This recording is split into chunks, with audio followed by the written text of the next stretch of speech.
Good evening, everyone. I would like to call the Schenectady City Council Committee meeting to order for Monday, July 20th, 2020, and we will go straight into public safety. First item is the Coronavirus Emergency Supplemental Funding Program Grant. Assistant Chief Mike Seaver. Good evening. Hope everyone can hear me all right. Sorry we're not doing this. Okay, sorry we're not doing this in person. I'll kick off the first item. It is a BJA grant for basically to, I want to say stockpile supplies, but for supplies not only for today, but more importantly for what brings tomorrow. So in the agenda there, the committee assignment, it's $137,268. It was a funding that was amount that was given to us. It wasn't a competitive grant, but something that they kind of gave by city. I'm not sure what the formula was, but included in the legislation is the items that we'd like to purchase with that. I can go over them one by one if so be, but I'd rather just see if there's any questions first. Any questions from my colleagues or comments? All important. There is no match on this. There's no. So just yes, I have a question. This is Ms. Porterfield. Yeah, go ahead, Ms. Porterfield. All right. So you said that it's to purchase several items. I'm not okay. Can you give just like an overall of what it is? Yeah, it's COVID related. Basically, it's protection equipment for police officers out in the field. We have a variety of items from stockpiles, from latex gloves right down to we have some money there for laptop computers, so we can remotely do some stuff with complaints or if we had to remotely work somewhere else. Cisco WebEx system for our major crimes room, so we can have additional. Obviously, everything's WebEx type of meetings nowadays. We have some respiratory masks, and it just goes on. There's a decontamination trailer, which is the biggest item we purchased during COVID-19. We actually set up a decontamination station over at the Bureau of Service. It was just kind of a makeshift decontamination trailer. So if we come into contact, and several officers had to go through it during exposures, and this would give us a trailer that's mobile, and we can take it different areas in the field. Okay, thank you. Thank you. Mr. Mutaviran, I have a question. Go ahead, Ms. Perez. $25,000. First of all, I'm not a big fan of Cisco WebEx. Of all the platforms that we use, and I use to conduct business on a daily basis, this is my least favorite as far as quality goes. But is the $25,000 annual, or is it a one-time purchase? Because that seems like a tremendously large amount of money for a web-based product. It is a one-time purchase. There's a little bit more involved because of the size of the room for sound reasons and to pick up the microphones. This is an estimate, and when I say Cisco, we just use that as a reference point. Obviously, we'll go out a competitive bid, and we'll purchase, due to our needs. It won't be, I can't say 100% will be Cisco, but it'll be a WebEx type of system, so we can do it. But this is putting the proper microphones and PA system, if you would, within it's a larger room, so. Gotcha. Thank you very much. Again, these are estimates. Obviously, we hope that if they come out less than or more, we can shift some money around with to some degree anyway, and if need be, we can come back to the council if that's what you prefer.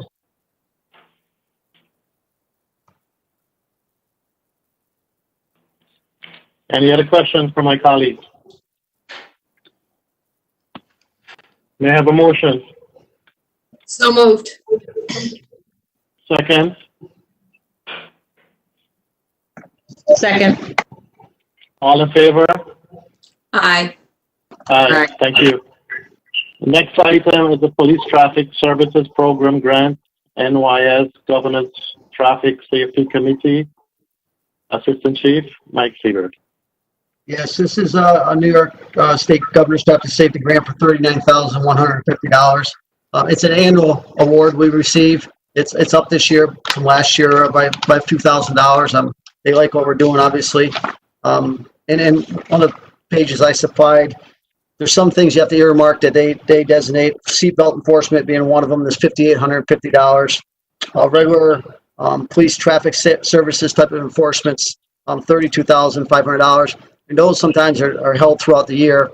The state will tell us when to hold them, and we, obviously can hire overtime based on this. And the other is just $800, and that's just for supplies for the traffic unit. It could be a radar type of system to traffic vest, or depends on what the needs of the traffic unit is at the time. Again, there's no match on this grant either. Thank you. Any questions, comments from my colleagues? I have a question, Mr. Mudabaran. Go ahead, Ms. Porterfield. Yes, Chief. So in terms of the traffic safe services program, is this specific to some of the traffic things I see at certain exits to or entrances to the highways in our city, or is it designated for certain parts of the city? Or is this just, what is the designation in terms of where it's targeted? It's not geographically, obviously, within the city where our authority is, but it's not specific to the highways or anything like that. It's to reduce accidents and reduce aggressive driver type of behavior. And with that said, it depends. We'll use our our accident statistics to kind of drive our enforcements. So it can be throughout. They move around. It's really based on volume of accidents, volume of complaints, volume of aggressive drivers. So it's kind of what steers where we deploy. Thank you. Any other question, comments from my colleagues? I'll move it. Second? Second. Yes, second. All in favor? Aye. Aye. Aye. Thank you. The first item is GIFT 2020-2021 Grant Award, Assistant Chief. Again, this is an annual grant that we get from New York State. It's a gun-involved violence elimination program, and it is a joint application by the DA's office, the probation, Schenectady County Probation, Schenectady County Sheriffs. I think I'm leaving somebody else out, but anyway, it's a $785,000 grant that we received as a group. The city of Schenectady is earmarked to receive $354,142. This is the same amount of money we received last year. We basically stay status quo in the program itself. It's similar programs that we ran last year that we've continued this year.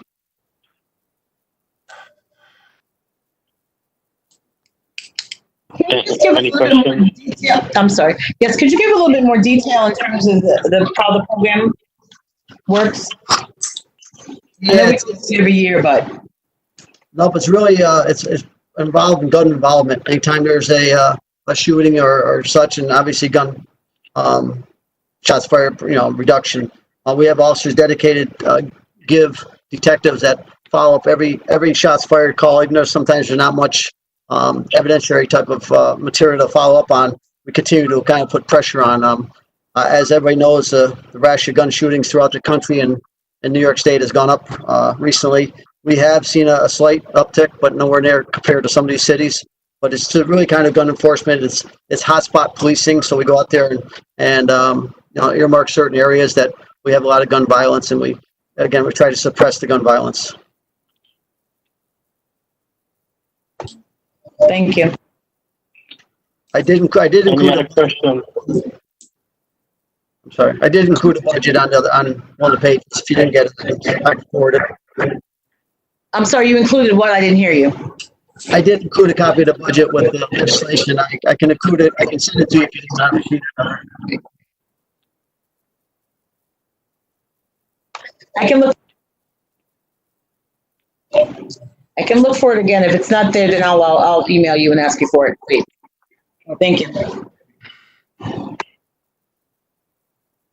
Any other questions from my I'll colleagues? move it. No, I'll Second? move it, Mr. Moody. Can I have a second? I'll second. All in favor? Aye. Aye. Aye. Ms. Porterfield, we're in public safety. You had asked for some discussion on the pathway for the discussion on the reform that the governor has talked about, and he sent that to me yesterday, but I didn't get a chance to put it on agenda. You just want to talk briefly about it before we close the public safety? Absolutely. I mean, I can. I thought that if it wasn't on the agenda, we couldn't talk about it, but by your invitation, I will. So, as we all know, the governor's executive order 203 has mandated that we all do some police reform and look at some very specific things. And that I know that there are various organizations that are doing work. But as a council, I feel like we really need to, based on what I have it right here in front of me, the governor's executive order requires local governments and agencies to develop a plan that reinvents and modernizing police strategies, and communities must create and implement a plan by April 1st, 2021, or we won't be eligible for state funding. So rather than us wait for other agencies to submit their plans or proposals as the government entity, we really need to start working on that and putting some things forward. The order is very specific, some things that it needs to include: enforced by police officers, crowd management, community policing, implicit bias awareness training, de-escalation training and practices, restorative justice practices, and community-based outreach. Now, some of these things I know that we have done before, but it hasn't been consistent. I can say that several years ago, Ms. Perazzo and I, along with our then city clerk, put together an implicit bias training, and unfortunately, it was not attended by any other council members or by the police department. So we find ourselves here today. So so we at least have a basis of where we can get started. But as a council, we really should start looking at that and putting things together, and then outreaching to the other agencies who have put things forward, see what meets up with, works together, what things can be done, what things can be done. But definitely we should start taking a look at that. I know that April 2021 sounds like a long ways away, but it really isn't. And when we see how quickly things are going. So as a council, by the next meeting, I will have something prepared, Mr. Mudavarran, and present it. But as a council, I think it's something we need to be thinking about. It's not optional if we really want to continue getting funding. And so those are my concerns, and I'm hoping that other council members will submit things as well in terms of keeping in line with the governor's executive order. Thank you.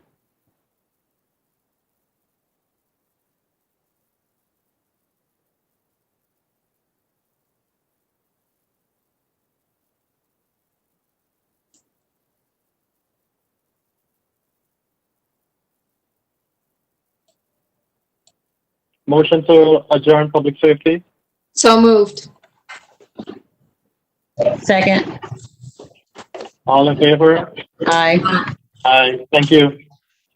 Mr. Thank Coulter. you. Yes, call to order the Committee on Public Service and Utilities. We have several items up this evening. First is an extension of the contract with New England Waste Services of ME Incorporated for sludge transportation. Mr. LaFawn, please. Paul, are you still there, or are you still muted? You hear me? There you go. Got you now, sir. There you go. Okay. Sounds like a commercial. Hello. The legislative request form you have in front of you tonight is just what it is. It's an extension for our contract to haul sludge from the wastewater haul sludge from the wastewater treatment plant to a disposal site via New England or Casella Organics, which is New England Waste Services of Maine. Currently, we do about 8,400 tons. Usually, it's close to 9,000 tons. They're holding their price steady for us at $100 a ton for the next year, or until the biowaste pyrolysis system is put online, which it would have went online around this time, but with the COVID that's going on right now, manufacturing is behind, and it looks like it's going online sometime maybe by the end of the year. So their contract will be until the BPS system goes online, or effective June 30th, 2021, whichever comes first. If it's not online by then, they'll continue to do the transportation disposal service at still the $100 wet ton with a increase on rates annually by CPI. To give you a little example, I talked to the city of Amsterdam late last week. They're paying $140 a ton through Casella. Wow, very good. So, Paul, I just got one question. So in this contract, it says $100 per wet ton, and in Yes. previous ones, it was $68 per ton. Is wet ton and per ton the same item? There are dry tons and wet tons. It's $100 per wet ton. That's what we've been paying for the last year. $100 per wet ton. In my budget, you'll see there's roughly about $900,000 allocated for the disposal of roughly 9,000 tons per year, which equals to $900,000 a year for disposal. Very good. Any other questions from my colleagues on the council? Nope. Hearing none, I need a motion, please. I'll move it. Thank you, John. Thank you. All in favor, say aye. Aye. Thank you. All right, that is moved. Thank you. Thanks, Paul. Have a good evening. I think you're off the hook here, sir. Yes. Well, I'll hang out for the health and recreation for cooling options for summer in upstate baseball. So I'll be on.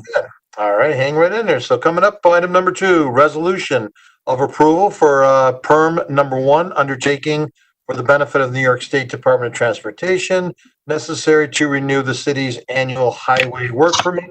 Mr. Weiland, Chris, I think you're on, sir. Yep.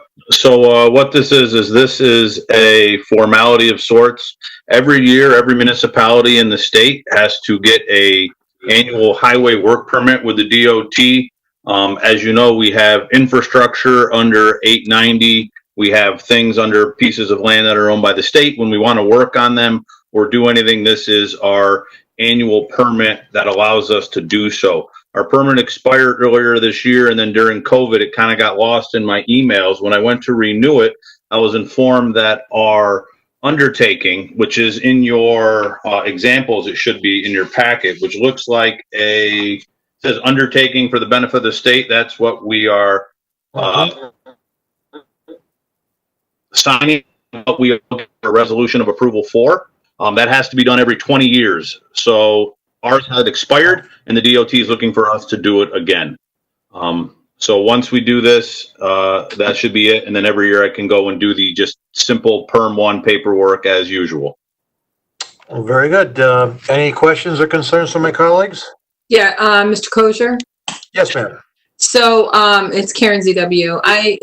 Chris, we're then good with this for 20 years, and we don't have to go back to the state for any more permitting at all?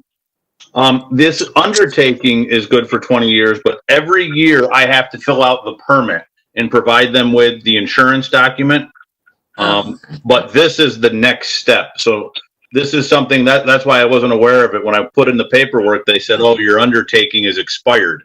So they sent me all this information. I haven't ever done it. I've only been as a city engineer for 8 years, but they gave me these examples, and we put together a resolution of support. But after this, no, every year I still have to do the highway permit. I just don't need this step. All right. I thought this was something like different. That's okay. Thank you for clarifying. No, not a problem. Very good. Thanks, Chris. Any other questions from my colleagues? No, hear none. I need a motion. I'll move it. Mr. Valmeny, second by Ms. Patrick. All in favor, say aye. Aye. Very good. Thank you. The next item, the number 3 and 4, just going to be calling for public hearings. So item number 3 is public hearing calling for the amendment of City Code, Section 248-48, to allow Sunday traffic modifications on Ostrander Place from Chrysler Avenue to Crane Street. And Mr. Motiver, you want to comment? Or you just move to public hearing? No, Mr. Chair, this is just a placeholder to remind the public that the public hearing is on the 27th. Mm-hmm. Very good. All right, thank you. I need a motion, I believe, right? No, not. No, you don't need to act on it. You don't need a motion for public hearings, correct. All right, so item number 4, we're going to do amendment of Chapter 240 of the City Code with regard to parking meters. Again, same thing. This was discussed last week, and we will have the information online and also printed out, calling for the public hearing next Monday, July 27th. All right, moving on to item number 5, an increase to the City of Schenectady Street Improvement Program Fall 2019 for community development and block grant funded projects. Mr. Ferrari, please. Hey, good afternoon, everyone. Thank you. Yeah, this work is aligned with, disconnect, adopt the consolidated plan and projects that were already approved by the council. These are for the NSRA approved areas in Hamilton Hill and Mount Pleasant, and these are for sidewalk and curbs cuttings on those streets. I believe we have examples of the Orchard Park and Jerry Burrell Park, which shows the streets that they're going to replace. The total cost is estimated to be about $325,000. And the reason why we need this, and we can't, we have a certain amount of funds we have to spend through CDBG, and this is the way we're asking, instead of going through a whole rebidding process, is to request to be added on to Louise's contract. This way, it's still the price is still great and valid, and we'll get the work done, and that completes CDBG, the HUD's option that we need to spend this money by a certain time, and also shows that we're going to get the work that we planned and projected to get done and planned to get done. So very good, Ms. Ferry. Yep, thank you. And just a couple of comments. This was in committee a couple of weeks ago, and we had talked about this with the sidewalk replacement portion of it. And I believe Mr. Ferry touched base on as well that the sidewalks we'll be talking about replacing will be completely and entirely around the park area as opposed to the residential side of Schenectady streets. Did I leave anything out? Anybody have comments? I'm sure there are many comments. Who wants to start? Yes, is that Ms. Prazo? Yes. Go right ahead, please. I just wanted to thank City Engineer Wallen for making that adjustment. I think it's fair. And I think it was a great solution to do the Orchard Park sidewalks, and just now has my full support. Thank you. Thank you, Ms. Prazo. Anybody else? Mr. Kosher? Ms. Porterfield? Yes, ma'am. Yes. So, yes, I want to also thank Mr. Wallen for doing that. And I did actually have some discussion with him around this because I had some concerns that we were moving from one street to another street, and it just didn't make sense in my mind. So we're doing it around parks. So I think that's great. Further beyond that, even at the end of Jerry Burrell Park, there's a small part of the street that's left that's owner occupied. I think one of the properties belongs to us, and then there's an empty lot. So just so the council knows that I spoke to Mr. Wallen about this, and what I'm willing to do is, and will do with the numbers, is actually, I know that we're not going to pave theirs, but talk to those residents that live there, and if the numbers are reasonable, see if they want to do something that's similar to what we did in terms of the sidewalk programs. It's only 2 or 3 houses, so it's not a lot of signatures that would be required for them to go ahead and do that. And if they do it in conjunction with this, they're going to be getting a better price. We're already out there already with the equipment, with the, everything that's needed. But seeing if there's something they're willing to do, but at minimum,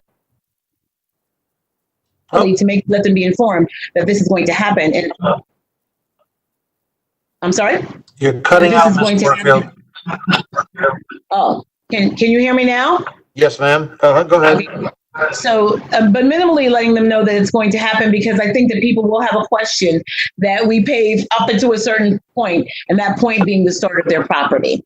I tend to agree with you a little bit there. Regarding Schenectady Street, of course, there's some houses on the other side as well, Marion, on Page Street, from Page to Albany. Did you talk to Mr. Wallen about that as well? Or are you talking Schenectady Street? I'm just talking about Schenectady Street, because Schenectady Street, there's 2 or 3 houses. Albany and Page Street, it's a much, much, much longer stretch of street. And maybe it's a thought to consider, because the community builders is coming up Page Street from that direction.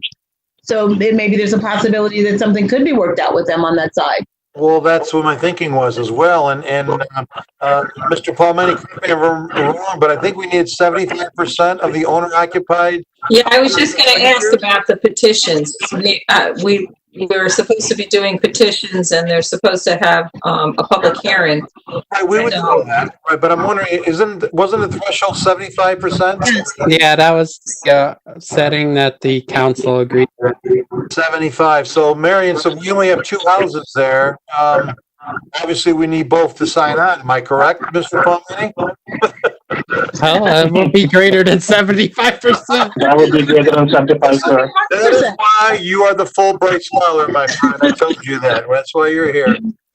So, Ms. Butterfield, maybe you could talk to Mr. Whalen, Mr. Palmetti, and Mr. Motivero, of course.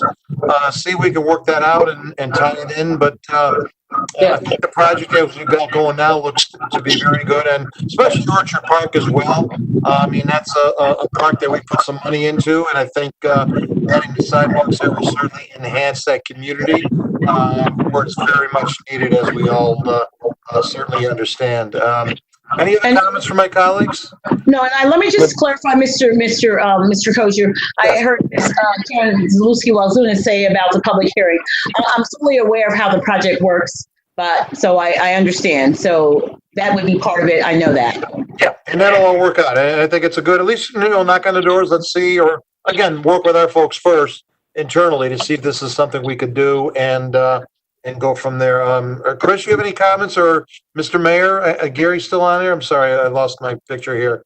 Either you two folks want to chime in, or any comments? I guess the only comment I would have would be that the timing of such a thing would need to be expedited, because to actually use the program as it was intended and done, you do the petitions, you do a call for public hearing. There's several weeks into it. So we would really want to get going with the program. And if they choose to do it, they would be on the tail end of it, because as Anthony so said, we really need to start spending this money by that September deadline. Yep. And given that today's the 20th and we don't have anything, our policies and getting everybody on board could go well into September. Yeah. So I have no problem doing extra work, and I have no problem. Sorry, anything the council would like to do, if you guys want to put in the legwork for it, but it is a complicated process. It does take time. Okay, but we're pretty much okay. Mr. Mulder, okay, go ahead, sir. Yes, John. Yeah, I was gonna. That's exactly what I was gonna ask. But Mr. Wallen bring up there. Can we ask legal for some guidance in terms of do we need to get the petition? Do we need to call for a public hearing on these two properties? And can we add it just like that to this program? Mr. Colden, can you advise on that? Or do we need to go through the process? This is city property we're doing the improvements to. It's not private property, so it's just a change order to the contract with Louisa. No, we're talking about Ms. Porterfield saying that we have 2 or 3 houses, private houses. Yeah, that would have to go through the regular process that was done on the other 2 streets. Okay, all right. Yeah. So Ms. Porterfield, we can assist you in getting that and get those up and running. If you need any help, please reach out to us, and we can add it. I think in the meantime, we do want to move forward on this resolution, correct, Mr. Ferrari and Yes. Chris, so we can move this piece along. And from what I'm understanding, we could perhaps work with a contractor down the road with these properties. Correct. Correct? Yeah, Right. Mr. Kosher, just a comment I would like to make. I mean, in terms of, I know that we approved the paving project last year, Yes, sir. and this is a sidewalk project. It's 2 different projects. So this, in my thing, should not have been a change order. It should have been something that went back to bid, competitive bidding, and should not be added to the paving project. Going forward, we should not be doing this. I think that we should not be doing this, linking these, regardless of what, because it's 2 different projects. The original project, we did not change the scope of work on that paving, where is the sidewalk. It's 2 different entities. So, at this moment, I don't have an objection on it, but going forward, we need to look at it very carefully. Change order or competitive bidding. It's not linked to the original project. We should not be doing change orders. There was 2 things that happened. First of all, because we didn't fund the new capital project funding, we would have put this a part of that new fund money for 2020 paving. And the second thing, with the corona, we were not able to move forward on this until, we requested a couple weeks ago because, they were not able to pave or do anything until phase 3 of this corona thing. So that's why it's late. Usually we would have this in place for much earlier, and what had happened, that deadline we got caught up with that deadline with HUD, and we have to spend this money, and that is the most important thing we have to do, because we don't want to pay HUD back, and we do not at this time want to have problems with federal government taking any of our federal monies away from us, which would be even worse.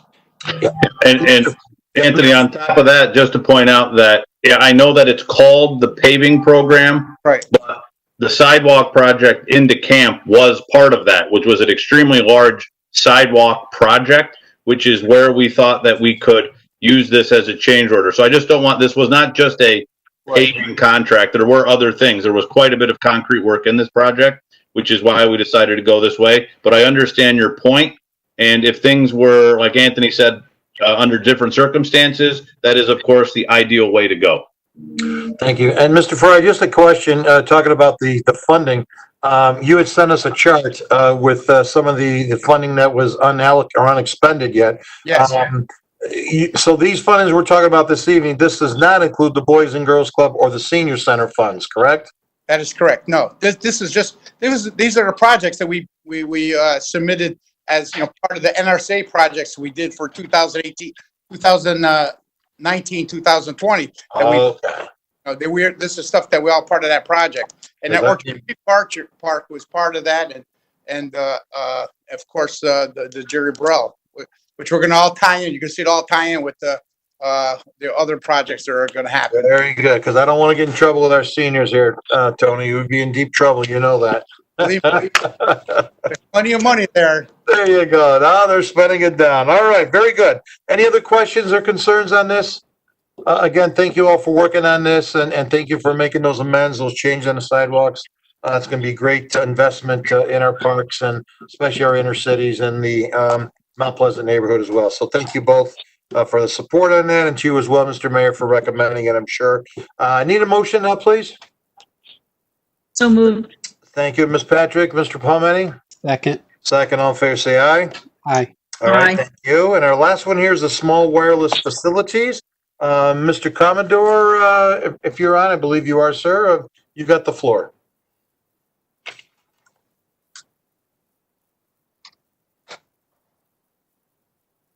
Hi, everyone. Hello. We've got up for this matter is updates to the city code to account for the specific needs for 5G wireless facilities. After discussion with Mr. Kosher and Mr. McVeron, we proceeded with drafting an amendment to section 257 of the city code, which currently covers. James, Mr. Commodore, can you just speak up or turn your mic up a little bit? You're just barely audible at this end. Sorry, is this better? Much better. Thank you, sir. Thank you. We've drafted an amendment to chapter 257 of the city code, adding a section covering what are defined by the FCC as small wireless facilities. I believe a copy of the update is included in the confidential packet. And after discussion, perhaps in executive session, we would like to move to have the matter considered for and presented for a public hearing. So, Andrew or James, so your folks are saying that this has to be talked about in executive session? Is that what I understand? No. No, I didn't think so. Sorry, Mr. Kosher, for the confusion on that. Because we were still in draft form, it will obviously be available to the public in advance of a public hearing. Today we wanted it up for discussion, obviously. I think when it was sent to the city clerk, we wanted it to just kind of go out to the city council for its review prior to the discussion today. Okay. So it's not digestible yet to the public, because if any tweaks ahead of the public hearing to make it available, obviously. The process that we have right now in our city code, is James alluded to, was that anybody who wants to get a wireless facility in the city would have to get a special use permit. And it's honestly, it's just not a practical situation based on our MLA with Verizon and presumably future MLAs that we may have with other companies.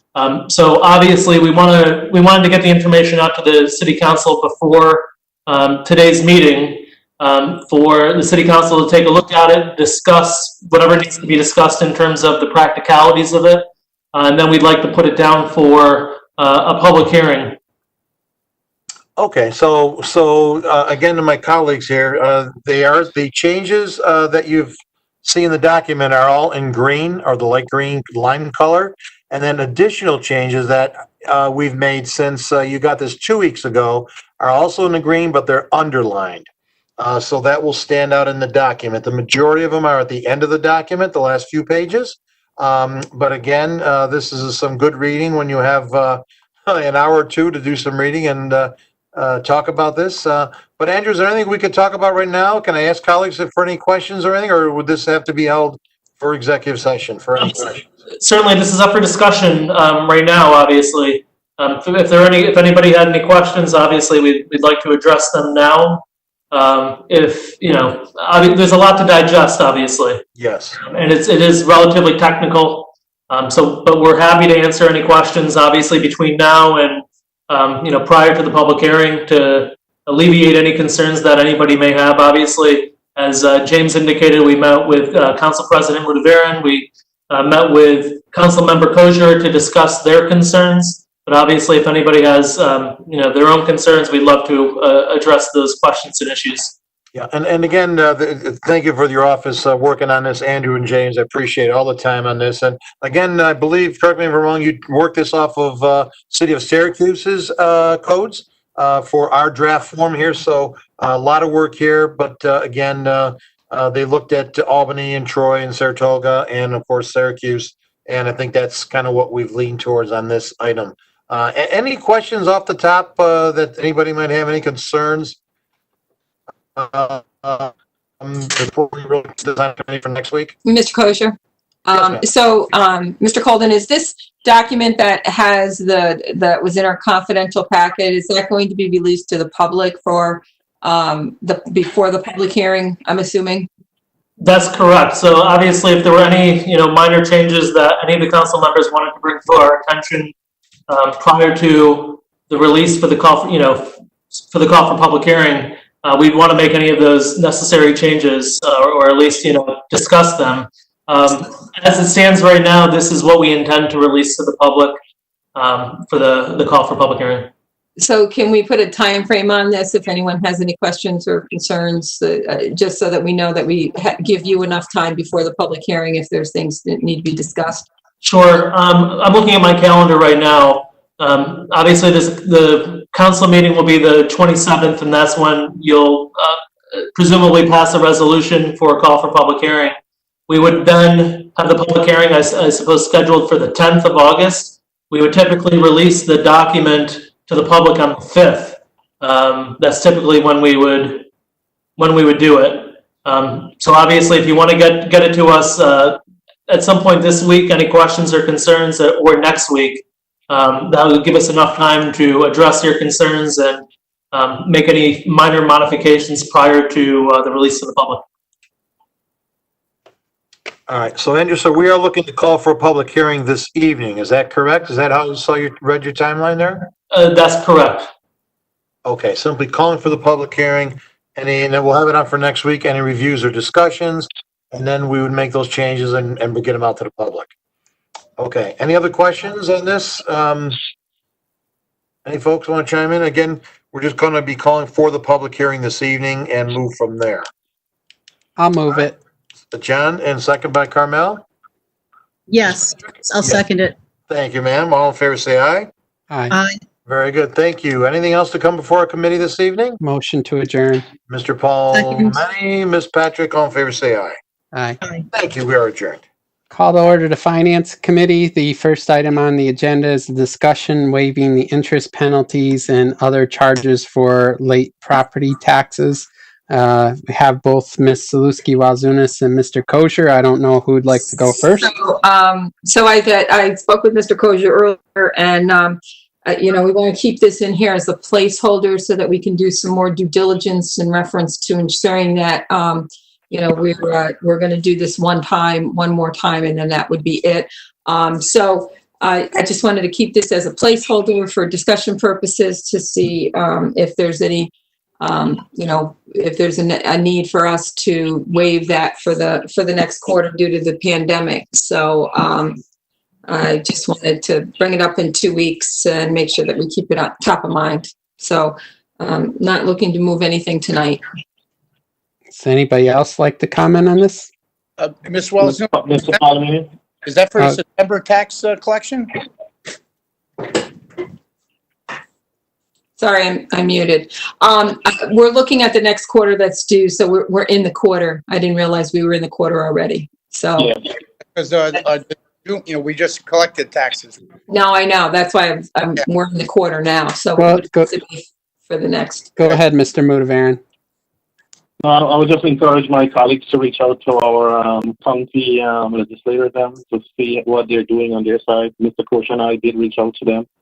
They are not in a position to renew what they did in the second quarter. So it wouldn't hurt that if we can all join and reach out to them so that they can adopt another waiver, because it will coincide with what we are trying to do here on our side. And I think that's one of the reasons why it's in discussion mode here. We're not doing anything at this point in time. Yeah. Correct. Mr. Kosher, you want to add to that, Mr. Kosher? You are correct, Mr. Mudavaren. Very good. Thank you for those comments. Yeah, I would concur. There's been a lot of phone calls on this, particularly this has hurt landlords with their, not being able sometimes to collect rent.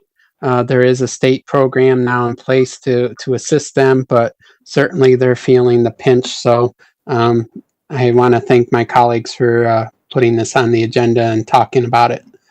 Next, amending the 2020 annual action plan. This is a public hearing that will occur next week. So I believe it's just a placeholder for that. Or are we calling for a public hearing? No, Mr. Parliament, that's just a placeholder to remind the public with you. all the other public hearings. So myself and Mr. Michael put that on there as a reminder. And we'd like to remind everybody to send their comments in so that we can hear from them on the proposed changes. Next on the agenda. I have a question regarding that. Go ahead. So we got a memo from Ms. Diot that before we could have a public hearing to amend, that we had to get it approved by HUD, that what was submitted to them. So are we premature at this point doing that since they haven't already approved our plan? I think Mr. Mudavaren can speak to this. Well, the council never approved the CDBG plan or the 5-year plan, and it was submitted to HUD without our approval. So I'm not sure at this point in time we need to move forward and approve it, because it's not approved at this point in time, and it was submitted to HUD without the council's approval. So the purpose of this is to call for the public hearing, because we were told at the beginning that we need to do these steps, and that's exactly what we're doing here. So get it to that point where the council approved it, and that document is the official document. Well, that doesn't, but this sounds like more like, is this really HUD's fight? Because if we've already submitted it to them and they have to approve it before any changes are made, it's not like we can go to them and say, hey, that was submitted to you, or maybe we can. Maybe this should be the form of a question. Can we now go to HUD and say, hey, that was submitted without council approval, and we would like to submit this to you? Is that what you're saying?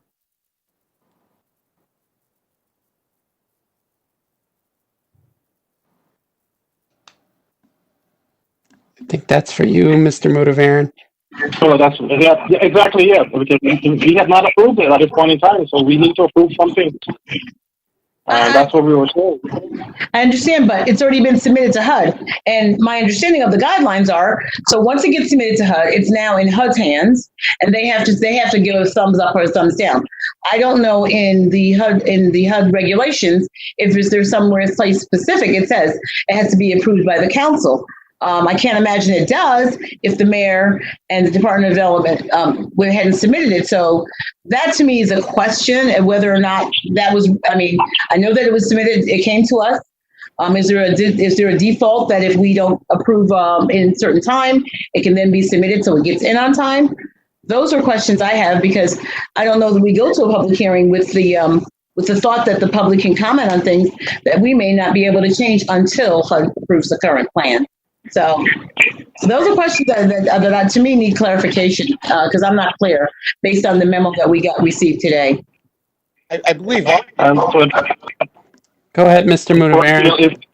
If you're directing this question to me, I can reach out and I can get answers to your questions and I can email it to you. Well, and Ms. Mudavari, that would be great. And I think that it's something that the entire council should be aware of because we're getting emails and we're being, advised by the Department of Development who deals directly with HUD. So I think a clarification for everyone is really important. Yeah, no, sorry. I I've copied everybody, all my colleagues. Thank you. All right, so can I have a motion? We don't need a motion since it's a placeholder. So next is awarding the bid and contract for the summer spring demolition 2020 to Dan's Hauling and Demo. That's Ms. Diot. Good evening, everyone. As you may know, we work closely with Codes, the Land Bank, Metroplex, and our community housing partners to strategically assess and select properties for demolition as a coordinated effort. And this is work that's ongoing, which experienced delays with COVID-19. To date in 2020, we haven't been able to move forward with any of our planned demolitions. And this is just basically getting us back on track from that. So as you can see, the properties listed, I believe 3 of them are going to be sold to adjacent property owners. So we always put out a letter and try to find end uses for these sites as per HUD guidelines. They're in our focus areas, and Dan's Hauling was the lowest bidder that also met the Section 3 qualifications and our changes to our procurement policy. So we're just asking to move forward with these demolitions. Are there any questions or comments? I'll make the motion. Yes, I have a question. Sorry. Ms. Diot, I heard that you said that they made that this particular vendor met all the qualifications. We made some changes in terms of MWBE participation. So was all of that met as well? Would they submit the necessary documents to make sure that they were meeting that criteria? Correct. They submitted a Section 3 utilization plan and met those requirements. Correct. And so it's at this point, they have nothing further that they need to do. And they're using MWBE, the percentages that they're meeting the percentages. I know Section 3, but as terms of the MWBE, which is different, are they meeting those as well, those percentages? Yes. To my knowledge, yes. Yes. Okay. Thank you. Any other questions? Is there a motion? I'll move it. Is there a second? Second. All those in favor? Aye. And next is the utilization of the CARES Act stimulus funding with Mr. Ferrari. Hello again, everybody. This COVID epidemic really is a terrible problem, especially hitting the low income families. What we're trying to pass here, HUD wants us to really work on, is especially emergency housing and rapid redevelopment, and for good use of children. So we broke it up. There was broken up into 2 pieces. You have the emergency solutions grant recommendations, which shows that you have the outreach and shelter, homeless eviction and preventive programs, the homeless information system, rapid rehousing, and then you also have the community development increase, which we're looking at putting things in youth engagement, economic recovery, neighborhood stabilization, supplies and food distribution, and these are required to be approved and started as soon as possible. In fact, I believe we've already. I think they already started with the Boys and Girls Club. I believe in Central Park, or I think, Kristen, I can't remember, 7 parks throughout the city. They're manning so kids will be able to be supervised, watched, and be part of this group. Am I correct on that, Kristen? Correct. Yes. Yes. So what we're asking here is for us to get the money from HUD so that we can use it in a timely fashion. And this is, once again, one of those things where if we don't pass this in a certain time, which is now, if we don't pass this now, they're just going to take it away from us, because obviously they're saying you don't need it. And we do need this money, especially for our youth and for our, for our lowest income people who are, and like John said, after the month comes off, where the landlords are going to start, demanding the rent, we're going to be having some homeless. We're going to need some rapid rehousing, not only for adults, but also for their children. So I'm asking you all to pass these so we can use this. These are strictly for COVID reasons, not for anything else. So I know there's a lot of questions and comments on this one. Yep. Who would like to go first? Mr. Parliament. Go ahead, Mr. Mudavaran. Yeah, I appreciate Mr. Ferrari identify an agency, and I'm happy for that we can start identifying an agency. It's been 2 weeks that the council is asking, how are we going to allocate this money? What we have before us is a summary and a blanket of how we're going to spend the money. It's over 2 weeks we're waiting information, and we can get information on how we're going to spend this money. And now we're telling ourselves that, okay, we have the Boys and Girls Clubs, they are doing work in the park. So why can't we go ahead and submit in detail of all the other projects that we have, and who are these projects going to be assigned to? I'm kind of worried that for 2 weeks out and we can't get information on these allocations, as a council, we should have this information on a timely basis. We should not be waiting for 2 weeks, and then I have to constantly reach out with email back and forth trying to get information on the last moment. I mean, it's troubling that you're asking us to approve almost $1.4 million here, and there is no breakdown. Well, my question is, how are we arriving at $400,000 for youth empowerment? Where is that number? Where is that breakdown? Where is the organization that is going to get the funding? Well, that's an estimate, and that's something that was ongoing for a while. We were actually trying to work with Schenectady School District to use the full 1.3 million to do their program that they've been doing, because they could not get any funding this year. The Schenectady School District, which runs that program, which ran a program for so many years, they were not able to do it. So we had to scramble and work, try to, actually, we worked very diligently with the boys and all these groups. We asked them, what can they do? So this is a plan that was, you said, that was working. We're working every day. Every day it changed. Every day, what can we do? What you can't do? What's the social distancing? Can you have a park?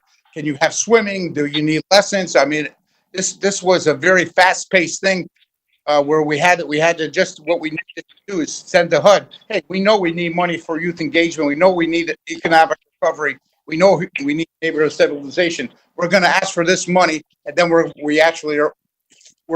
still not completely all identified everybody. Is that correct, Kristen? That's correct. I did want to clarify that we're asking for the acceptance of this funding that was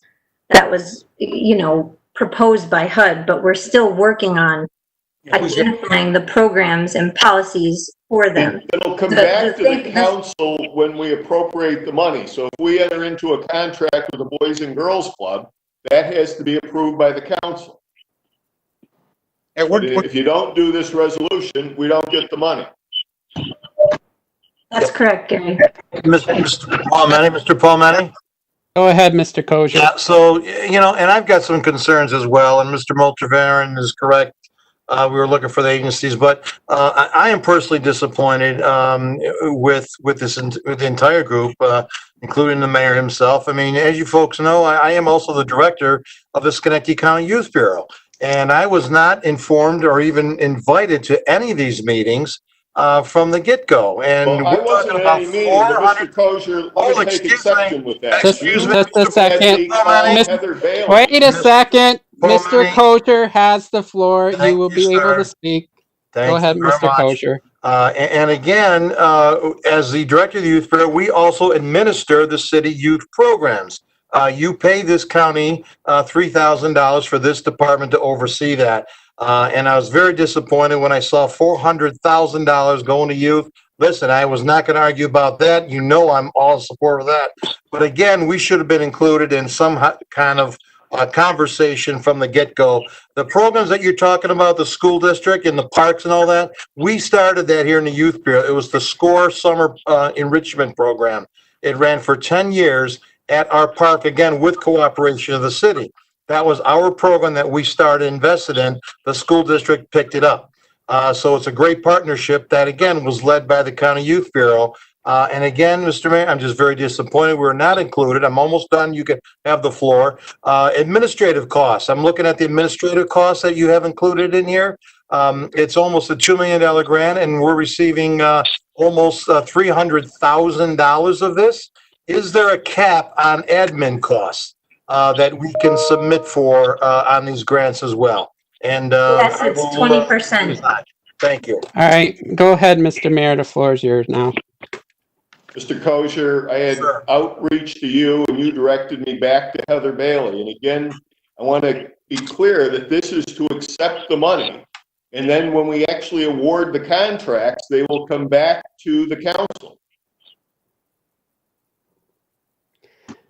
Mr. Palomini? Ms. Porterfield, go ahead. Yes. So I appreciate everything that everyone said and that we're just asking for the money now. But I do want to say that when we initially got the email regarding that in the outlines, I specifically asked if, who was going to be getting the money, which of the agencies we're going to be contracting with. And if the answer was that at that point, we're just getting the money, we haven't identified the agency yet, it would have been ideal to at least get that response. But having no response kind of puts us where we are today, where people are thinking that it's one thing or another. So a simple response to a request for information, Mr. Mayor, I'm not sure if you don't want it to come directly from the from the department heads, or if you want us to include you on those things. But a simple request like that, just so we have the information, would, I think, make it easier for us to navigate some of this. Because I did ask the question and I did not receive a response. It's just a simple question about who the agencies were. We did not have an answer, don't have it completely finalized yet. Well, that's an answer. And just hearing back would have been just to hear, we don't have the information yet, we're still working on it. Changes as we go along. Are there anyone else who has? Mr. Palomini. Go ahead, Mr. Mulvaren. Just following up on Mr. Ferrari just mentioned Boys and Girls Club already started doing some work. So if I'm picking off of Mr. McCarthy, you mentioned that these funds will come back to the council for approval once the contract is awarded. But if Mr. Ferrari is correct, Boys and Girls Club already started doing some work with regards to be part of the $400,000. So then how are we going to approve it when work already started?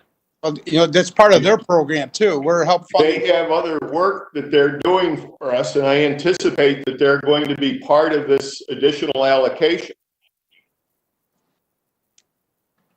Just to go back to add to Ms. Porterfield, I mean, it's troubling, and this is, I'm going to repeat myself, sorry. I mean, it's like 2 weeks we're asking for information and no acknowledgement, none whatsoever, until I reach out to Mr. Ferrari on Friday afternoon. Not from the department head, not from the mayor's office, not one email back until Mr. Ferrari got involved when he took it upon to start adding on the agenda. And it was one of the reasons why it was not on the agenda, because we are asking for information and the council is not getting information.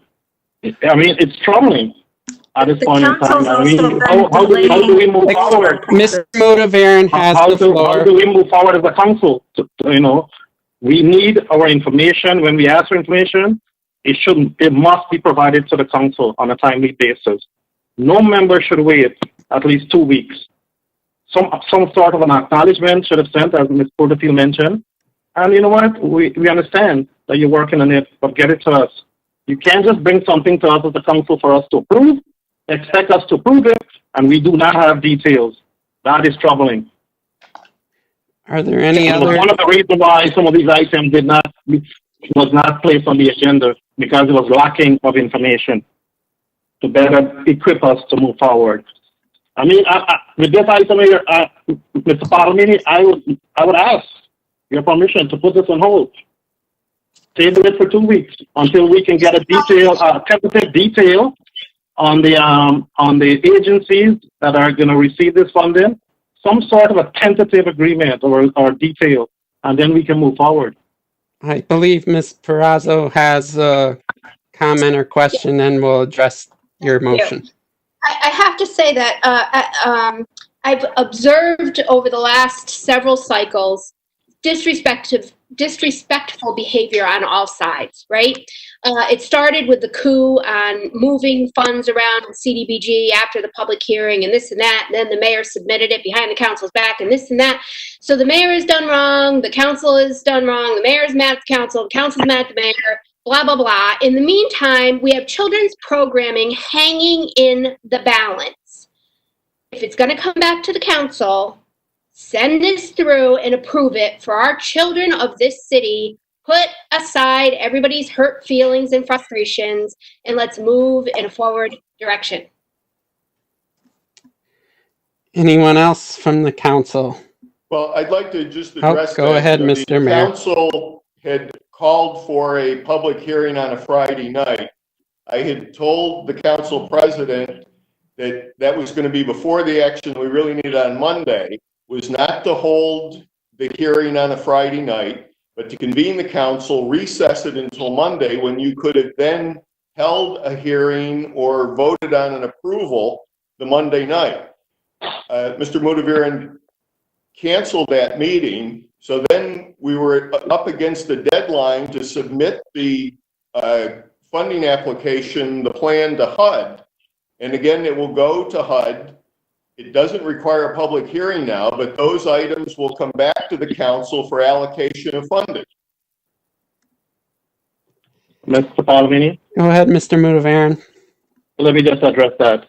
The reason why I canceled the special city council meeting is because we were asking for information from the mayor's office, from the Department of Development.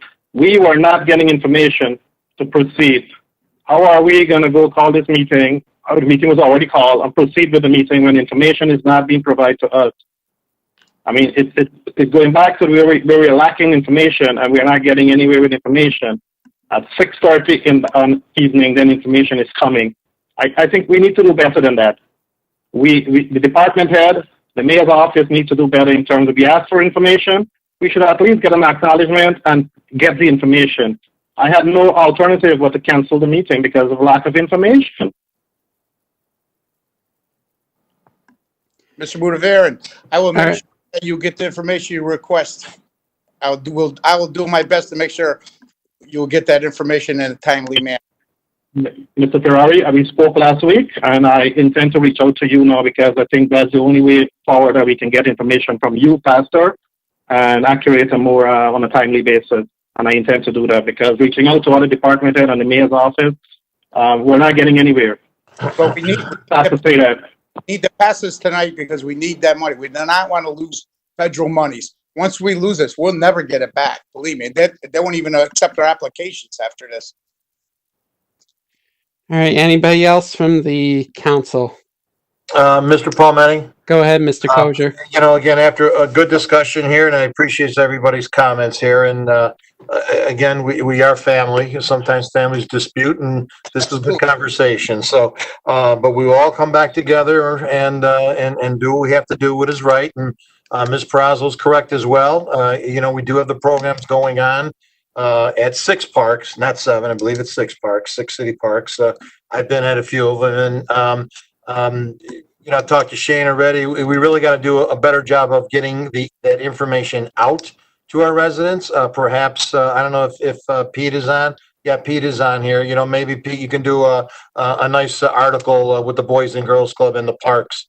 What's happening there, because we got to get the kids to these facilities. It's very, very important, especially with our pools closed. But in light of all that, Mr. Motivaran, true respect to yourself.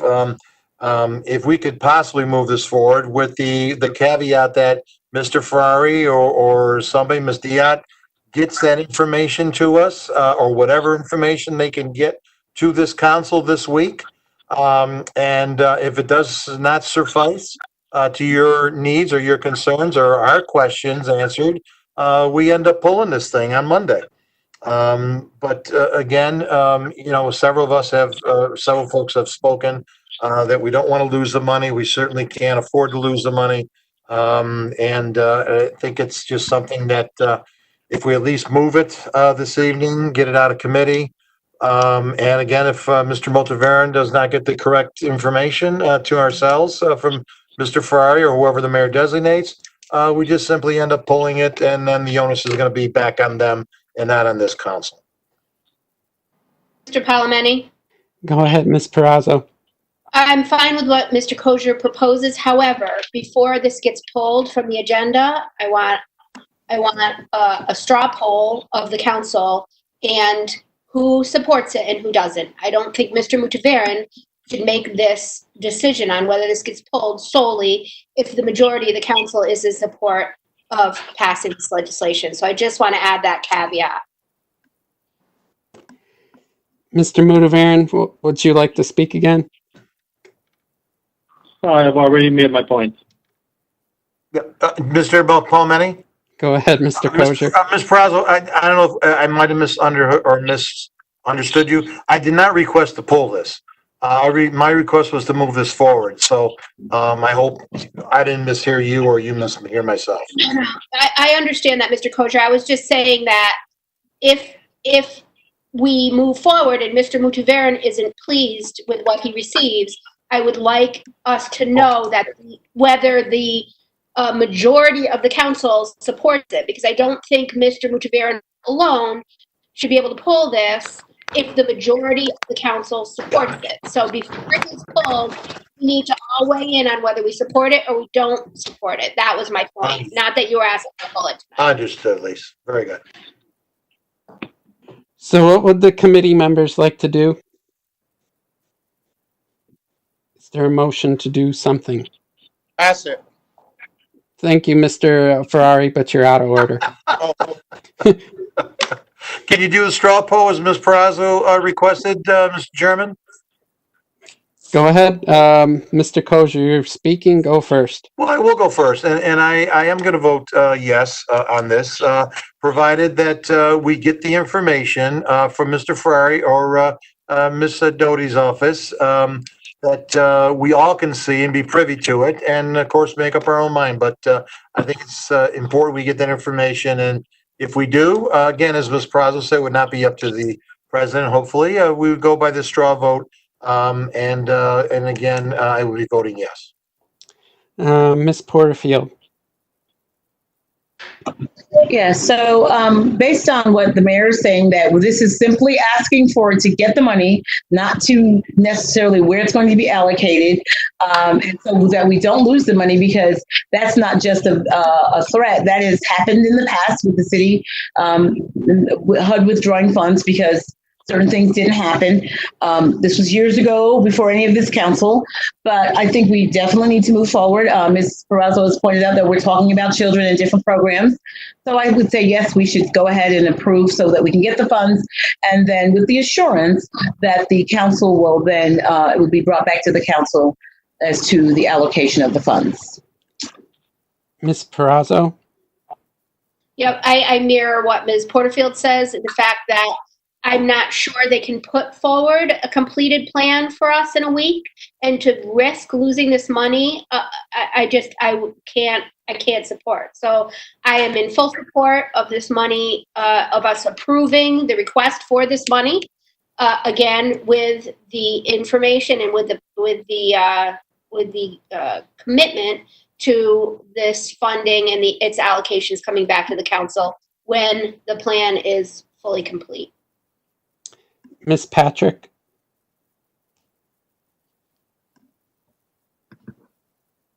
Hi, sorry, just had to unmute myself. I think you Well, it muted sounds like, yourself. I totally agree that we should have had more information, even back to that. Oh, I thought I unmuted. I think I'm Yeah, you're unmuted. good now. Can you hear me? Yep. Oh, okay.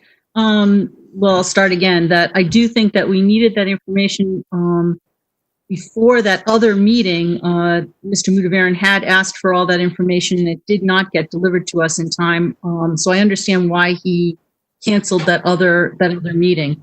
Since the programs are already started, and with the mayor saying that we need to be able to do this just so that we can get approval to get the money, I still would like to see how we're going to allocate the money. I think we still need the detail on that, but I don't want to see the kids losing out, so I'm going to say yes.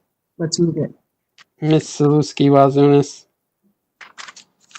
I feel very strongly that we should have seen more detail around where the funds are going. I think, we should have been given more information in a more timely manner, and I don't see the harm in waiting so that we can have the details, so we can make informed decisions, so that we ensure that it's what the council wants. So, Mr. Mudavaran? I made my points earlier, but I'm going to say, this information, I mean, we are here today, and 2 weeks out or over, we've been asking for information.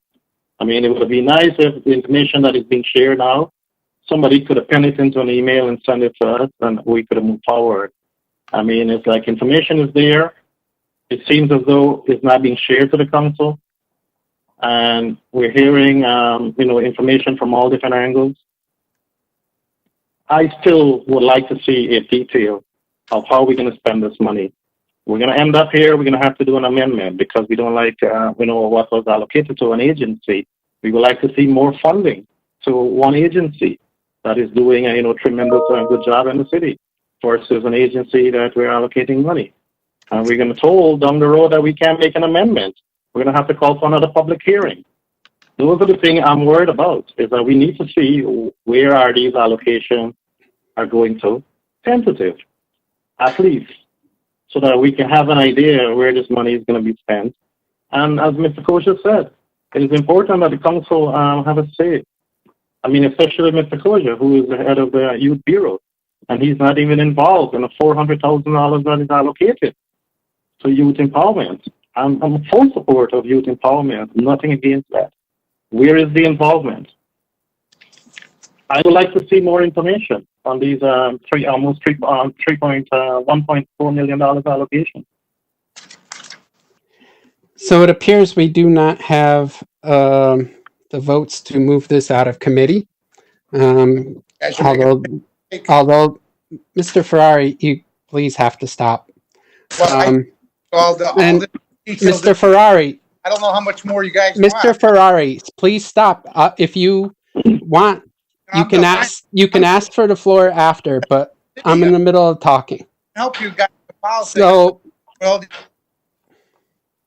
anyway, so what we have here is a situation where the committee doesn't have enough votes to move it out with regards to the motion, and the council, I believe, has the majority to want to pass this.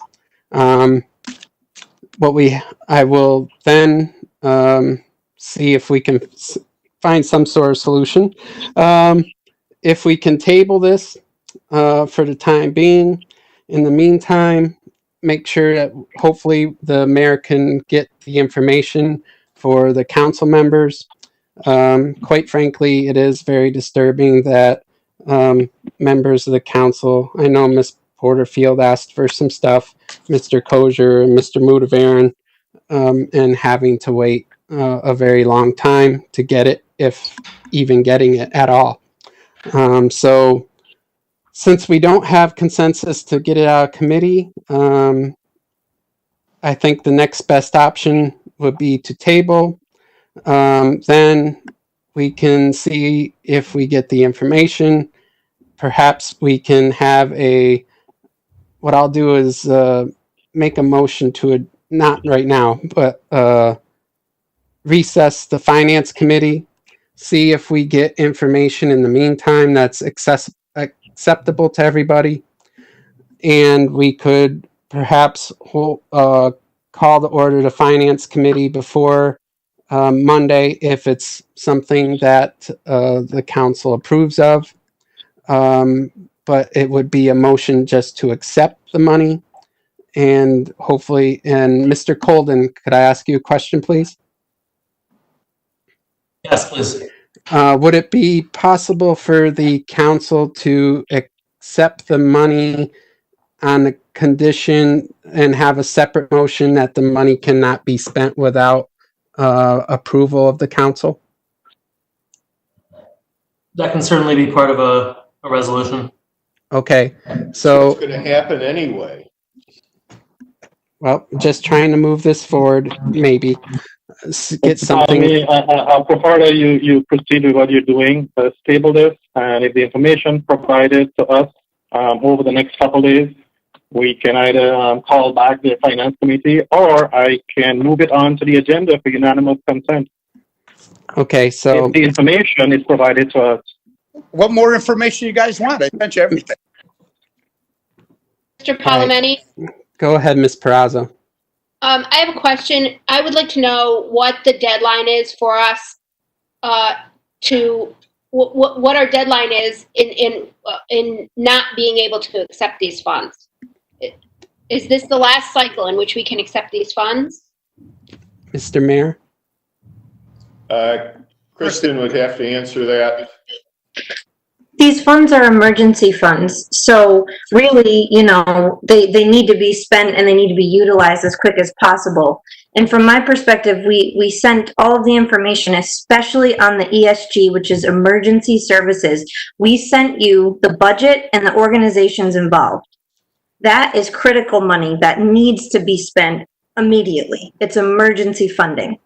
The CDBG stuff, we're still working out. We're still trying to coordinate all of that and have provided all of the information that we have to date. So it's a work in progress, and I just want to make that clear. But the ESG money is the most critical services that we cannot hold up anymore. I want to make a comment in addition to my question, in the fact that, God forbid, we don't get this money because of this conversation. God forbid. I don't even know how you can sit in your seats as elected officials and not move this out of committee and decide down the line. Taking this risk is absolutely insane to me because, again, because people are frustrated. It wasn't handled properly, I'll tell you that, in some respects, but come on, it's going to come back to the council anyway. That's all I have to say. Mr. Palomeni?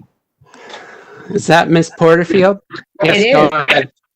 So my question is that, you know, why we aren't doing what we have done so many times in the past is to move this out of committee and then pending getting information and so that it's ready for the agenda on Monday. We've done that numerous times. So I'm not sure why we're not doing that here when it allows that same week that we always allow for other things to get the information, to be able to review it. If then you're not satisfied, it can be pulled. So why we're holding this, I don't understand if it's really just about getting the information. Again, we've done it time and time and time again. So why are we doing it here? And you know, as Ms. Diak has said, this is critical and we don't want to lose our funding. So given all those factors, and the mayor has said that it has to come back to us anyway, given all those factors, I understand the frustration with not receiving the information. As you indicated, I also asked information, it didn't come. But here we are today. So why aren't we moving this out of committee, pending getting the information as we have in the past, and then dealing with it if we don't? But we've been assured that we will. And some of it, we can't get right away because it has to, it's a work in progress. But I don't think that we should take the chance of losing funding based on whatever the basis is. And I'm not really clear what it is right now. That's basically where we were moving towards, was tabling this, and then if the information comes through, Mr. Mudavaren would put it on unanimous consent agenda. I don't know what information. That's not what I said. That's not what I said at all. What I said was, I know what you said. But you said you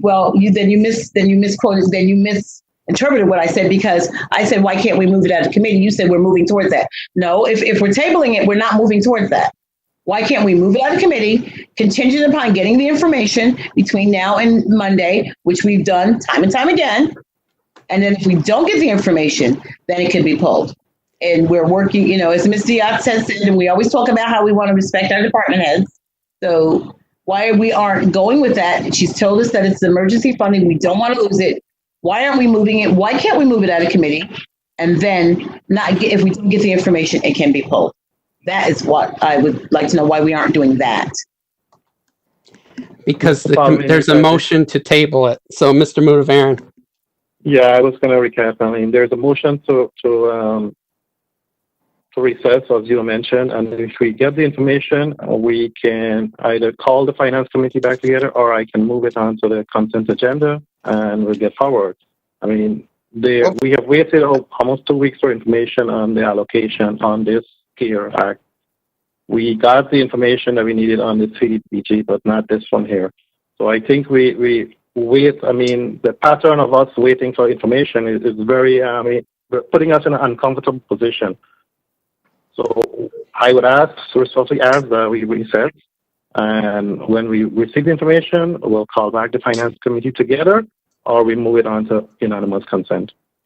But I understand what if. So there's, let's see. So, Mr. Mudavaren, I have a procedural question for you about moving on to unanimous consent. So hopefully we get this information and can move forward.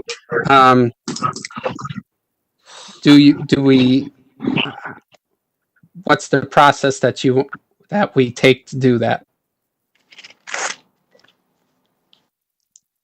But you had mentioned you want to recess the finance committee. All right. I just didn't know if you wanted to, how you wanted to handle it. Well, let's go with your recommendation to reset. All right. So can I ask a question before you recess, Mr. Palomeni? Go ahead. Actually, so then you're going to have to reconvene the finance committee at some day prior to Monday's meeting? Is that what you're saying? It would be before Monday's meeting, yes. So it would only be members of the finance committee that you'd be convening? No, everybody could participate. It would be an open meeting. The entire council will be invited. Yes, but my concern is that given the time frame, about people's schedules, so again, I don't see how this is so different from moving it and then pulling it if necessary. I don't understand how that is so different. But I'm not on the committee, but I will still voice that. Thank you. So there is a motion on the table to table, and is there a second for that? So moved. All those in favor? Aye. Aye. All right. There's nothing else on the agenda. Can I have a motion to adjourn? No, I think we need a motion to recess, Mr. Palmer. Oh, recess. Thank you. So moved. Is there a second? Second. Thank you. All in favor? Aye. Aye.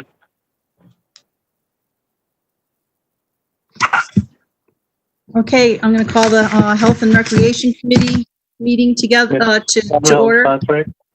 Yes. May I call the Health and Recreation Committee to order? So first on the agenda is continuing the discussion about cooling options. Ms. Perazzo, would you like to talk about that? Yes, it's just, and I'm happy to have Mr. LaFond on. And I don't know that there's any solution that's possible, but we have had such a hot summer, and I am in full support of the pools remaining closed. We have to err on the side of every caution when it comes to the safety of our residents, both young and old, in this bizarre time. But I had a constituent walking through the park the other day call me and say, we have this great big area of the swimming pool. We have the fire hydrant. Think of something creative with sprinklers or splash pads, or I don't know. And I don't know what the answer to that is, but I thought collectively, and I'm not sure any of us have on our most creative brains after that whole conversation just took place. But if collectively we could come together and offer some sort of cooling mechanism in our biggest park for children and adults to safely social distance, but yet have some access. In the same breath, the person witnessed somebody swimming in the duck pond. And that's just, we know that's very unhealthy as far as the quality of the water. But I think people are just desperate in this heat. And many don't have air conditioning and don't have a place to go, so I didn't know if there was something we might adapt or do, or I don't know. So I was just bringing it to the collective body so that more than Chair, rain was. Madam Chair, can I just follow up to Councilmember Perazzo? In last week, we've opened the splash pads on Eastern in Woodlawn. Last week, city staff under the direction of Paul LaFond designed, it's basically a piece of pipe that we attach to a fire hydrant. They drilled some holes in it so it sprays out. That has been put in Central Park. Nice. The design of it, because putting the water out, you have to have some area where it's going to drain. So you can't just put it on every fire hydrant. So that is in place, and city staff is turning it on in the morning, turning it off in the evening.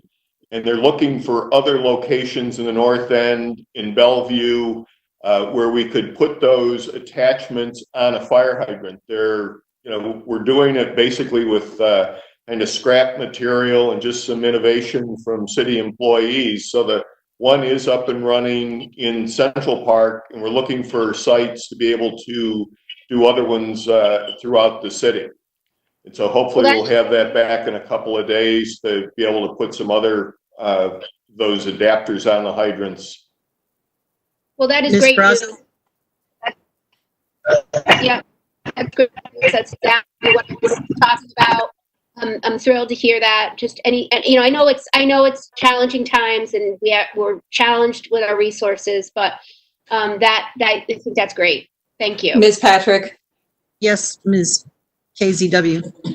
So just to note that there are cooling stations that are going to be available starting on the 21st from 11 a.m. to 4 p.m. at the Bethesda House at 834 State Street and at the City Mission at 427 Hamilton Street. So there are going to be some cooling stations available for our residents that want to get out of the heat and into the air conditioning. So the Bethesda House and the City Mission are both going to be opening up starting tomorrow. Thank you. I saw that information. I will say, Ms. Patrick? I'm sorry. Ms. Porterfield? This is Ms. Porterfield. Yes. And yes, I just want to follow what the mayor said. I have actually seen the sprinkler at Central Park over there near the basketball court and people utilizing it. So that is great. And I also noticed driving by Jerry Burrell Park which was going to be a splash pad, but COVID interrupted everything in terms of getting that done. But that the mushroom, I believe it's called, is on and people are utilizing it. So there are some things, and it would be wonderful to see more of the hydrant contraptions, I'm going to call it that, in other parts of the city, because it does put out a nice spray of water. We have to have a bigger name than contraption, Marion, but I'll work on that. Yeah, Ms. Patrick? Yes. Mr. Kosher. Ed Kosher. And again, Mr. Mayor, these are just great to hear that this evening, but quite honestly, it's the first time I've heard of it, and sounds like some of our council members, first time we've heard of it. These are the things that we've got to do press releases on. We need to get the Gazette involved. We need to get local newspapers involved. Let them know about these. Again, they did something on the splash pads, I recall. But again, the hydrant thing at Central Park. It was put in the end of last week. We're testing it, modifying the design to see if it worked or didn't work. So, yeah, and then again, the programs that the Boys and Girls Clubs are doing. We got to get that information out to our city residents. Boys and Girls Clubs is doing Facebook, but not everybody does Facebook.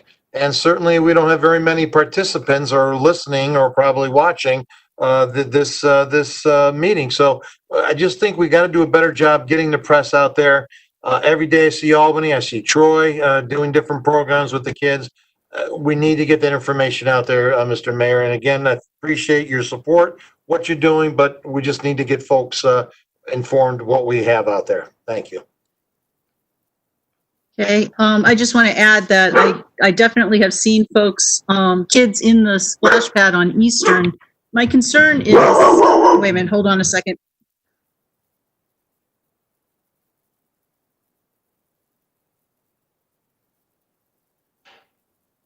Well, I can't really talk because my dogs are barking so much. Somebody must be walking by. But I just want to say that I did read through all of the CDC guidelines about the use of public aquatic facilities and COVID.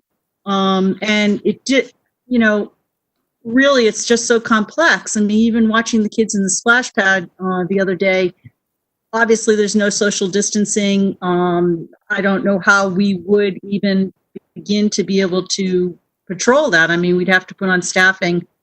So I appreciate the contraption idea with the fire hydrants. And I know that we'll do that safely, but I do think we need to, it's just such a complex situation with the public pools and such, and even the splash pads. Does anybody else have anything on this? Okay, well, we'll move to the second item, which is a discussion about the Little League. Mr. Palomeni. Yeah, this is a continuation of 2 weeks ago. Premier Upstate Baseball, they're the organization that was going to use Bellevue Little League and left us high and dry. And still quite a few people in Bellevue very upset about how that all occurred.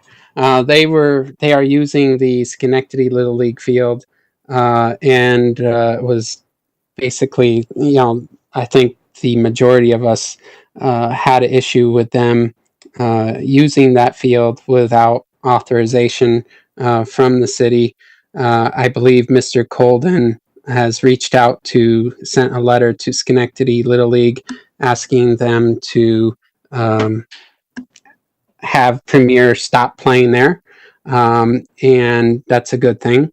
Certainly no one's looking to harm Schenectady Little League. We're just wanting the Premier Upstate League to go away, as they don't have a deal with the city. I'd also like to thank Mr. Kosher. He's been helping out, reaching out to Schenectady Little League, ensuring them that this is not so much about them as it is the Premier Upstate League. So hopefully, I think Mr. Kosher, in a discussion with him, the Schenectady Little League has agreed to ask Premier Upstate to stop using the field. Hopefully that can happen sooner rather than later, as they've been playing on the field, from what I could tell from Premier's internet pages, for about a month. So hopefully that can happen quickly, and then everybody can go along their merry way and have all the kids playing baseball. Miss Patrick, I have a question. Yes, Ms. Porterfield. So if this particular, so who else would use the field if this group was not playing there? The field's leased to Schenectady Little League, so it's the field on Golf Road. Right. So at the time that this group is playing there, is there someone else that wants to play there? No, but we don't have an agreement with them. So, okay, well then what? John, John, it's not the one on Gulf Road, it's on Route 7 in Oregon. Oh, yes, sorry. I got my streets mixed up. Thank you. Okay, go ahead, I'm sorry. Okay, so if no one else is using it, and so why isn't a better solution to try to get an agreement with them? You know, we consistently talk about, you know, it's for our kids, it's for the youth. We don't want to do this.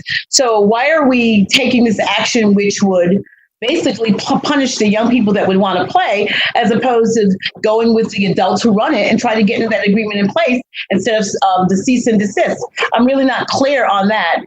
Because this is the same organization we had an agreement with in Bellevue to use Bellevue Little League. They went in, made lots of promises. They went in and used it, I think, for maybe a week and a half, left us high and dry, even if when we approved money to be used to help bring the field up to standards and help stuff, and they left us high and dry. Furthermore, a lot of those kids don't even live in the city.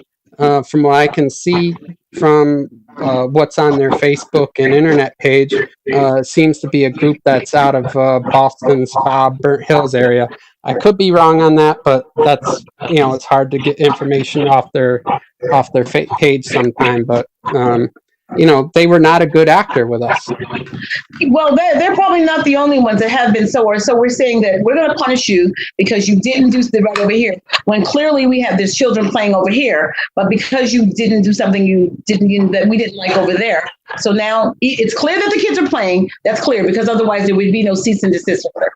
So now they're playing and they have an agreement with another group. I don't know the reasons that they didn't follow up over there. I mean, I'd like a little bit more clarity on that, but I still don't understand why we would stop a group that's having kids play and doing things that are positive as opposed to all the other things, especially in the midst of COVID, when there's minimal things that kids can do these days, that we're going to just shut it down like that. I think that's not the best solution to this. I think the better solution is try to get an agreement if we don't have one. And if they refuse to give an agreement, then we could go down that road. When you're leasing something to Schenectady Little League, you can't also lease it to somebody else. So we have a lease agreement with Schenectady Little League. No one's disputing them being able to use the field. We want them to play there all the time. Have fun. Have the kids play. It's this other organization from outside. They're using the field 2 or 3 nights a week, and they have no agreement with anybody other than with Schenectady Little League when it's a city field. Then that's not entirely on them, because obviously they thought they could have that agreement with Schenectady Little League. So Schenectady Little League holds a level of responsibility as well. And beyond that, so why don't we just approach them and say, hey, in order to use this field, you need to have an agreement with us, and not hold it against them because it didn't work out in Bellevue. Again, right now, kids need an opportunity to be able to be out, to play, to have these activities. And I think to be punitive in this instance is it's really not a good thing to do, you know, just because we were mad about something they didn't do before. Mr. Company, seek a way to get an agreement. It's not my committee, it's Miss Patrick's committee. So, you know who discussion is under your name, Mr. Palomini. So that's why I'm directing my comments to you, because clearly you're. I wasn't speaking. I was talking to Ms. Zalewski-Walzunas because she was asking me for the floor. That's the only reason I was talking to her. Yep. Go ahead, Ms. Zalewski-Walzunas. All right. So I go to that we don't have an agreement, and there's a liability on the city here that I'm concerned about. I certainly don't want to not have children play baseball. I don't feel that's the issue here. I think the bigger issue is the fact that we have a team or an organization that is usually utilizing one of our fields. Do they have the appropriate insurance? Do they have the appropriate permission slips from the parents? Do they have all of their I's dotted, T's crossed? We don't have any idea. And there's a liability on the city here to ensure that they're following all the rules and regulations that we have in place to use any of our fields. And we don't have a safety net in place here. So I'm supportive of ensuring that we have the appropriate insurance policies and the appropriate information on whatever organization it is that's utilizing this field. So I think we need to be sure that we have all of those items in place before we allow any of our children on the fields to ensure their safety. Ms. Patrick? Yeah. I did not understand from Mr. Palomini whatsoever that we were going to be asking for any of the information that Ms. Zalewski-Walzunas just mentioned. He just clearly said we're going to stop them from using the fields. I didn't say. The lawyer and Mr. Colden sent the letter because they don't have a contractual agreement with the city. But if that's your request, because we could have approached this a different way to get that. No, it wasn't my request. My request was to look into it, and he had the information, and if the information deemed that they cease and desist, that's what was deemed responsible from the lawyer. So what Ms. Zalewski-Walzunas just said is, well, we should make sure there's insurance, we have permission slips, et cetera, and so on. Why aren't we going down that road, I guess? So thank you for making my point, Karen. That is exactly my point. Why don't we make sure those things are in place and then enter into an agreement with them? Because that's not inherent on us. If they want to use the field, they approach us like everybody else. We already have a contractual agreement with Schenectady Little League, not with Premier Upstate. If they want to use the field, then they should approach us. Why didn't they approach us? Probably because they had an issue with the Bellevue Little League, and no, they would probably get turned down. So when they went with the current group that has it, and they entered into an agreement with them, we're not holding them responsible in any way for entering into an agreement with another group because there's no subleasing. But yet we're not doing anything on that end. Actually, so, I wanted to clarify that with Mr. Palomini. Is that what's happening, Mr. Palomini? I know that Ms. Porterfield said that earlier, but they have contracted with our Schenectady Little League, or no? There's some sort of agreement to use the field. And Mr. Colden sent out a letter asking them to tell Premier to stop using the field. If they don't, then there's a possibility that they could lose using the field. Hopefully they just comply. Schenectady Little League continues to use the field. No one's looking to harm Schenectady Little League in any way. It's the other organization which does not have an agreement to use the field with the city that Mr. Colden sent the letter to Schenectady because they have the contract to get them to stop allowing the other group to use the field. Okay, so that just to come back to you, so it is true that Schenectady Little League went ahead and made an agreement with the Premier League?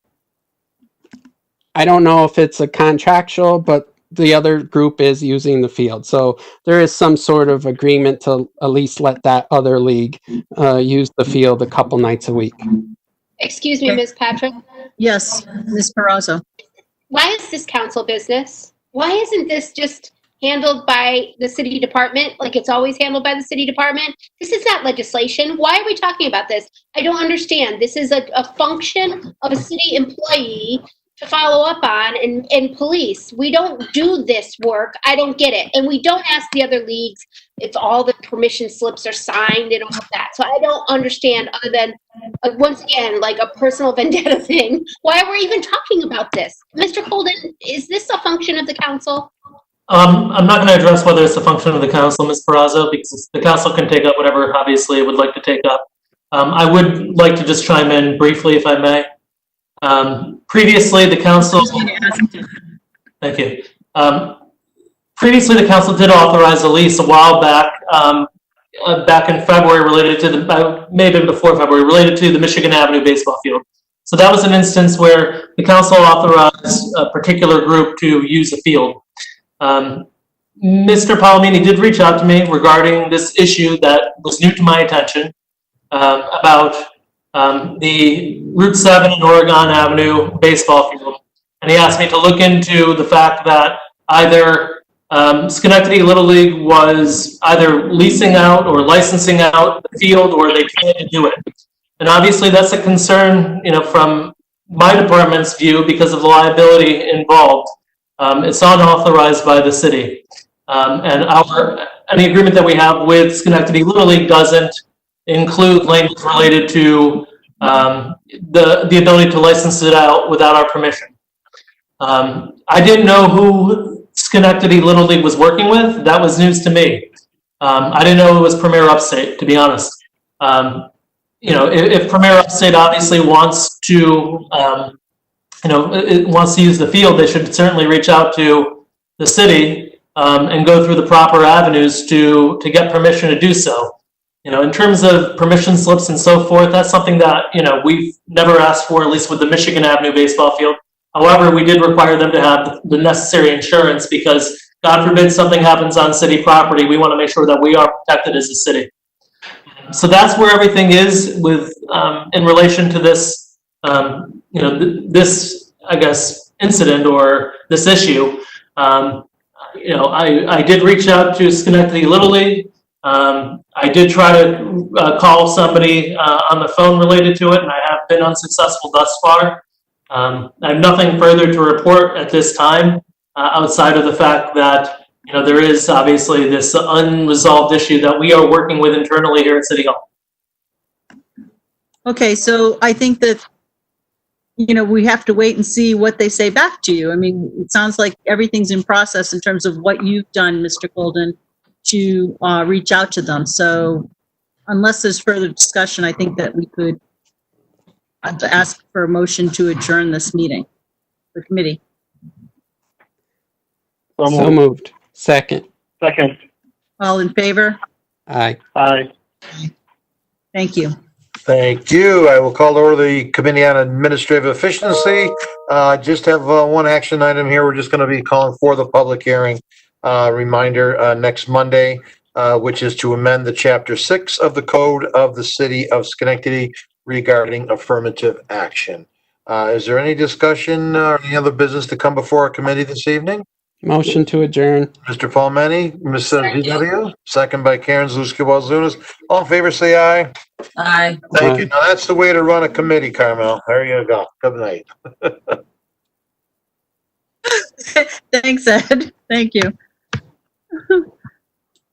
So I'd like to open up city development and planning, and the first item on the agenda is the authorization of a revocable permit number 635 to the Loss at Frog Alley Brewing. Apparently there'll be a sign overhanging the city's right-of-way on the corner of 108 State Street. So I believe Mr. Wallen is still on. Are you still on, Mr. Wallen?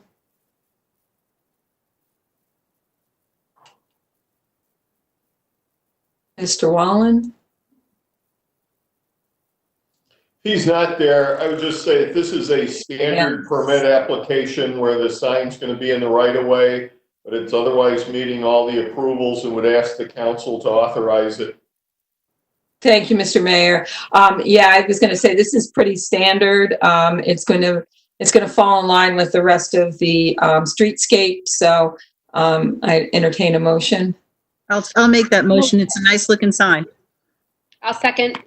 All those in favor? Aye. Thank you. So I believe the rest of the items that are on the agenda are need to be done in executive session because they are sales and claims. So I would ask for a motion to go into executive session.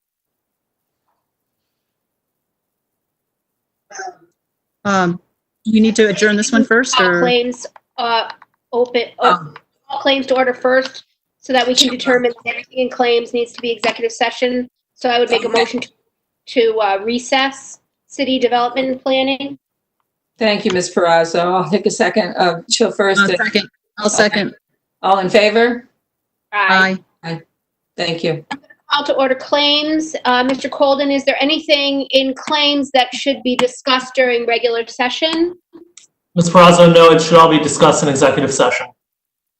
Okay, thank you. And just for the public's knowledge, what we're discussing in claims in executive session all has to do with pending action and negotiation. So we will be going into executive session. I'll ask for a motion to go into executive session. So moved. And do I have a second? Second. Who else is on claims? I'm sorry. Porterfield. Ms. Porterfield, I believe. I said second. Thank you. And all those in favor? Aye. In the executive session, we'll be leaving this meeting and joining another back for executive session. Thank you.